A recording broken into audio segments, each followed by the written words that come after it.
जयपुर में बाइक पर देख रहे हैं, बाइक जो चला रहा है वो प्रेमी है, जो पीछे महिला लेकर बैठी है वो पति की बॉडी और शरीर और शव के टुकड़े हैं जो बोरे में लेकर बैठी है। ये देख रहे हैं मार्केट से निकल रहा है, आगे प्रेमी गाड़ी चला रहा है, पीछे पत्नी साड़ी में बैठी है और बीच में जो बोरा ले रखा है ये पति का शव है जिसे ठिकाने लगाने के लिए निकली है। ये खबर मेरठ से है, दिल दहला देने वाली। अब आपको दिखाता हूं कि प्रेमी और जो प्रेमिका है दोनों को पुलिस ने पकड़ लिया। ये जयपुर की खबर मैं आपको दिखा रहा हूं, गोपाली और प्रेमी को अरेस्ट कर लिया गया है। इस पूरी कहानी के पीछे वजह क्या है ये मैं आपको बताऊं। बाइक पर किस तरह से शव लेकर गए ठिकाने लगाने के लिए, ये देखिए इस तरह से बाइक पर शव रखा गया। जयपुर में मेरठ जैसा दिल दहला देने वाला मर्डर हुआ। एक महिला ने प्रेमी के साथ अपने पति का मर्डर किया और फिर बोरे में पति की लाश को लेकर शहर में घूमती रही। मर्डर का खुलासा तब हुआ जब पुलिस को एक अधजली लाश मिली। जांच की गई तो पता चला कि मरने वाले का नाम धन्नालाल है। आगे जांच आगे बढ़ी तो सीसीटीवी खंगाला गया कि दो लोग दिखाई दिए बोरा ले जाते हुए बाइक पर और वही बोरा था। पुलिस ने दोनों की पहचान कर गिरफ्तार किया तो राज खुला। पता चला कि धन्नालाल को मारने वाली उसकी पत्नी है। पत्नी ने प्रेमी के साथ मिलकर मारा है, 5 साल से संबंध थे प्रेमी के साथ। यह बात जब धन्नालाल को पता चली तो विवाद हो गया और पत्नी ने प्रेमी के साथ मिलकर हत्या का प्लान बना लिया। दोनों ने धन्नालाल के सिर पर लोहे के पाइप से हमला किया। जब वो जमीन पर गिर गया तो रस्सी से गला घोट दिया गया उसका। इसके बाद उसकी लाश को दोनों ने बोरे में भरा और सबूत मिटाने के लिए शव को आग के हवाले कर दिया। आइए अब आपको सुनवाता हूं, सुनिए जरा मृतक के भाई क्या कुछ कह रहे हैं और पुलिस क्या कह रही है। परंतु हम पारिवारिक मैटर में खूब समझाया, नहीं समझेंगे। परंतु अभी जो ये मैटर हुआ है इनसे 1.5 महीने पहले करीबन इनका एक्सीडेंट हो गया था, तो उनके पैर में फ्रैक्चर हो गए थे, तो वो इतना चल नहीं पाते थे। उनको खाना वगैरह की भी दिक्कत करते थे, तो हम देते थे तो हमारे को कुछ गाली गलौज करते थे, पीछे थे, वो सामने नहीं आती थी। और इसमें मुझे पुलिस ने कार्रवाई तो करी परंतु मेरे को उचित नहीं लग रही इनकी कार्रवाई। इसमें और भी सस्पेक्ट हो सकते हैं। रूम में इन पति पत्नी का झगड़ा हुआ, फिर ये इसने दीनदयाल ने तथा इसकी पत्नी गोपी देवी ने दोनों ने मिलके इसके सिर पे पाइप मारे जिससे बेहोश हो गया और बेहोश होने के बाद में इसका गला दबा दिया जिससे इसकी डेथ हो गई। लेकिन सवाल यह है कि कहीं से खबर आ रही है पत्नी ने पति की हत्या कर दी और कहीं से खबर आ रही है कि पति ने खुद आत्महत्या कर ली। ये शुरू की अभी हाल फिलहाल की 3 तस्वीरें मैं आपको दिखा रहा हूं। मुजफ्फरनगर की तस्वीर है, रीवा की तस्वीर है। ये देखिए, पहले सुनिए जरा। बाबूजी की साड़ी मेरा घर बर्बाद करने का कारण है मेरी सास। मर भी जाऊंगा तो उसको छोड़ना नहीं भाई लोगों। मैं वीडियो बना रहा हूं, आज मेरा आखिरी टाइम है, मैं नहीं जीना चाहती। क्यों? मेरे ससुराल वाले मुझे बहुत परेशान करते हैं। मैं तुम्हारे सामने खाने जा रहा हूँ, मैं क्या करूँ, परेशान हो गई जिंदगी में, वो जीने दे रहे। मैं मुझे मेरे ससुराल जब मैं नहीं रहने का तो केस क्या बचेगा, कैसे लड़ेगा। 10 लाख रुपए मांगने का इल्जाम और बाकी कुछ छोटी मोटी धाराएं, मारपीट। तो आपने इस तरह के कई वीडियो देखे पिछले दिनों, कई खबरें देखी, लाइव सुसाइड की भी। लेकिन ये हालात पैदा कैसे होते हैं, यहां तक स्थिति कैसे पहुंचती है, उससे पहले संभालने की जरूरत है। अब इसके लिए क्या किया जाना चाहिए, सवाल यह है, और ऐसा हो क्यों रहा है। शादी सभ्य समाज के सबसे अहम संस्कारों में से एक है और पति पत्नी का रिश्ता सबसे पवित्र रिश्ता माना जाता है। कई बार पति पत्नी के रिश्ते में खटास और दूरी बन जाती है। एक दूसरे को ना समझने या महत्वाकांक्षा में रिश्ता बिगड़ने लगता है। ऐसे में पहली कोशिश एक दूसरे को समझने की होनी चाहिए, यानी पति पत्नी रिश्ते को ठीक करने का प्रयास करें और प्रयास करना चाहिए। लेकिन फिर भी उसके बावजूद भी अगर मतभेद और मनभेद दूर ना हो पा रहे हो, यानी रिश्ता ठीक ना हो पा रहा हो, तो अगला कदम उठाना चाहिए। पति पत्नी को सही तरीके से रिश्ते से निकलने की कोशिश करनी चाहिए, यानी एक दूसरे से अच्छे तरीके से अलग होने की अपनी प्रक्रिया अपनानी चाहिए। पढ़े लिखे लोगों में दूरी बढ़ने पर तलाक की प्रक्रिया आम है। तलाक के बाद पति पत्नी रिश्तों से अलग होकर आगे बढ़ जाते हैं। लेकिन गांव में अक्सर, कस्बों में, छोटे शहरों में तलाक को लेकर अभी बहुत सी भ्रांतियां हैं।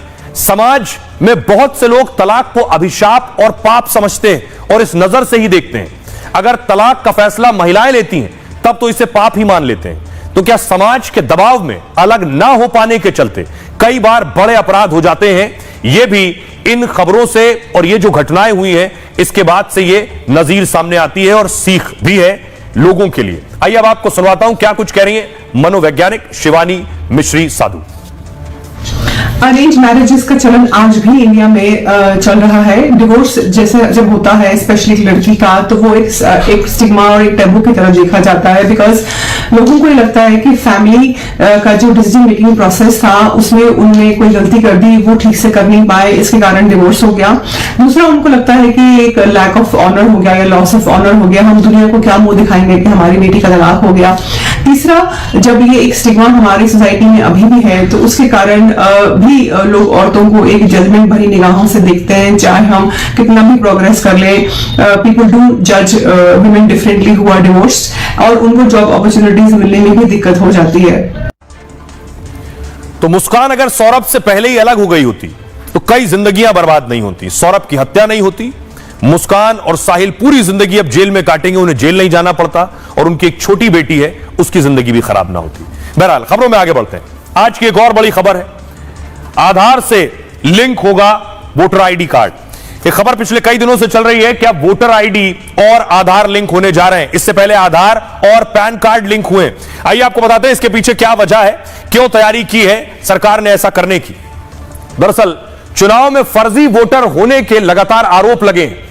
आरोप है कि कुछ लोग कई वोटर आईडी कार्ड बनवा रहे थे और इन्हीं वोटर आईडी कार्ड का इस्तेमाल फर्जी वोट में हो रहा था। इसे लेकर चुनाव आयोग लगातार काम कर रहा था। 18 मार्च को चुनाव आयोग ने एक बड़ी बैठक की है। इसमें गृह मंत्रालय समेत कई मंत्रालय शामिल हुए। बैठक में वोटर आईडी और आधार जोड़ने पर चर्चा हुई और काफी चर्चा के बाद सभी मंत्रालयों में सहमति बनी। अब जल्द ही फैसला लागू करने की तैयारी हो रही है। दावा है कि इस प्रक्रिया से चुनाव में पारदर्शिता आएगी, मतदाता सूची से फर्जी वोटर पूरी तरह से साफ होंगे और एक शख्स एक जगह से ही वोटर आईडी बनवा पाएगा। आधार जोड़ने से वोटर आईडी में संशोधन आसान होगा। वोटर आईडी और आधार जोड़ने की प्रक्रिया भी आसान है। इसके लिए नए वोटरों को फॉर्म 6 भरना होगा, जबकि पुराने मतदाताओं को फॉर्म 6B भरना होगा। वोटर सर्विस पोर्टल से भी आधार वोटर आईडी लिंक होगी। फिलहाल इस योजना को लागू करने की तैयारी हो रही है। आइए खबरों में आगे बढ़ते हैं। आज की एक और बड़ी खबर है, महाराष्ट्र की सियासत में भूचाल आ गया है। दिशा और सुशांत मामले में आदित्य ठाकरे के नाम आने के बाद हंगामा और बढ़ गया है। दिशा सुशांत इंसाफ मांग रहे हैं। दरअसल इसमें आदित्य ठाकरे का रोल क्या है, इसकी जांच की मांग हो रही है। चाहे वो सुशांत की मौत हो या दिशा की मौत हो, इसमें आज महाराष्ट्र विधानसभा में भी हंगामा हुआ। महाराष्ट्र विधानसभा में खुद नीतीश राणे ने इस मामले को उठाया है और उन्होंने इंसाफ की मांग की है। अध्यक्ष महोदय, काल अध्यक्ष महोदय, दिशा साल्यांच्या वडिलांनी, सतीश साल्यांनी जे काय आरोप केलेले आहेत, माझं म्हणणं की अन्य लोकांना एक कायदा लागतो ना अध्यक्ष महोदय, करावं ना अध्यक्ष महोदय, एवढीच विनंती आहे, करा तुम्ही। काल अध्यक्ष महोदय, दिशा साल्यांच्या वडिलांनी, सतीश साल्यांनी, देखिए जरा महाराष्ट्र में बवाल बढ़ने वाला है, क्योंकि देखिए बीजेपी और शिवसेना ने भी प्रदर्शन किया है, पोस्टर लेकर प्रदर्शन किया है कि न्याय होना चाहिए। और इस न्याय प्रक्रिया में दिशा के पिता का कहना है कि आदित्य ठाकरे से पूछताछ हो, इन्वेस्टिगेशन और सवाल हो। अब आपको दिखाता हूं, हमारे रिपोर्टर वहां मौजूद थी मुंबई में, उन्होंने आदित्य ठाकरे से सीधे सवाल पूछे। सुनिए जरा, आदित्य ठाकरे से सवाल पूछा कि आपका रोल क्या है दिशा की मौत में, सुशांत की मौत में। क्या कहा आदित्य ने, सुनिए। आदित्य, आपसे सिर्फ एक सवाल करना चाहूंगी। आप पर जो एफआईआर करने की बात की जा रही है, आप उस पर क्या कहना चाहेंगे? क्योंकि ये आप पर आरोप लगे हैं कि आप उस रात मौजूद। अरे अभी तो सब मैंने जवाब तो दिया। आइए, तो मराठी में समझ में नहीं आया, एक बार प्लीज। अरे ट्रांसलेट कीजिए, आप महाराष्ट्र में हो, आइए प्लीज एक बार। आप वहाँ पर मौजूद थे या नहीं थे उस दिन जो एफआईआर दर्ज करने की जो मांग? मैंने सारे प्रेस कॉन्फ्रेंस को दिया, अभी मराठी ट्रांसलेट कीजिए, मैंने हिंदी भी बात की। आप मौजूद थे या नहीं थे, बस इतना बता दीजिए।